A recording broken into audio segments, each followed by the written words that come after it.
बोधकथेचं नाव आहे भगवान विष्णूचे श्रेष्ठ भक्त कोण. देवासाठी कोण असतो खरा भक्त. सांगणारी ही मराठी बोधकथा. देवर्षी नारद हे भगवान विष्णूंचे परमभक्त. ते सदैव नामस्मरण करत असत.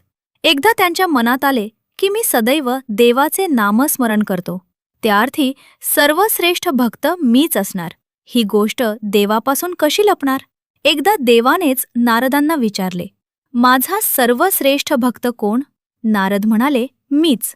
देवाने सांगितले की नाही, पृथ्वीवरच्या एका छोट्या गावात एक शेतकरी आहे.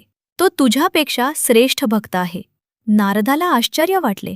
ते गुप्त रूपाने त्या गावात येऊन शेतकऱ्याच्या साऱ्या दिनक्रमाचे निरीक्षण करू लागले.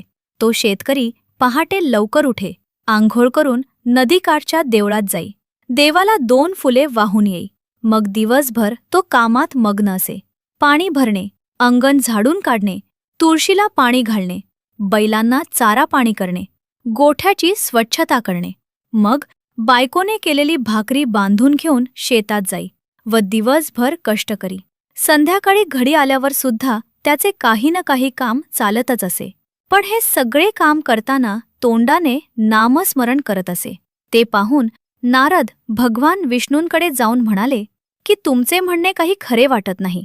तो शेतकरी नामस्मरण करतो खरा, पण त्याचे सारे लक्ष दिवसभरातल्या घरच्या कामातच असते.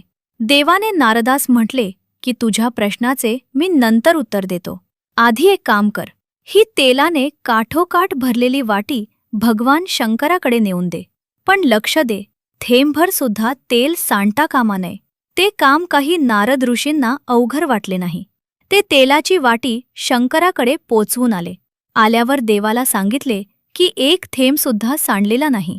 देवाने विचारले, पण जाता येता माझे नामस्मरण केले की नाही. नारद म्हणाले, हे कसे शक्य होते. माझे सगळे लक्ष त्या तेलाकडे होते. थोडे जरी दुर्लक्षित झाले असते तर सांडले असते ना. देवाने विचारले, मग आता तूच सांग, रात्र दिवस घरातली सगळी कामे करत राहूनही तो माझे नामस्मरण चुकत नाही. तू मात्र छोटेसे काम करताना मला विसरलास. श्रेष्ठ भक्त कोण. तात्पर्य, देव कधीही कामधंदा सोडून आपली भक्ती करायला सांगत नाही. कर्म करत राहून फक्त नामस्मरणातून परमार्थ साधता येतो.